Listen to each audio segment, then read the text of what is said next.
இந்த மாதிரி இட்லி செஞ்சு கொடுங்க. அதுவும் கிட்ஸ் லஞ்ச் பாக்ஸுக்கும் செஞ்சு கொடுங்க. கண்டிப்பாக பிடிக்குங்க பசங்களுக்கு.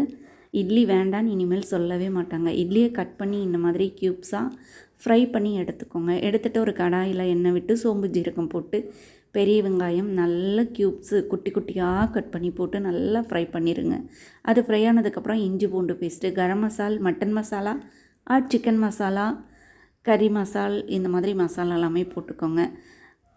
2 தக்காளியை அரைச்சி அதையும் சேர்த்து நல்லா மிக்ஸ் பண்ணி தக்காளியோட வாசனை மசால் வாசனை போனதுக்கப்புறமா 1.5 ஸ்பூன் அளவுக்கு டொமேட்டோ கெச்சப் விடுங்க.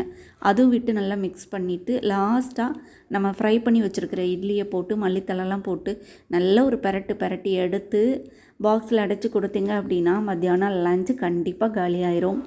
இந்த ரெசிபி பிடிச்சிருந்தா மறக்காமல் லைக், கமெண்ட், சப்ஸ்கிரைப். தேங்க்ஸ் வாட்சிங்.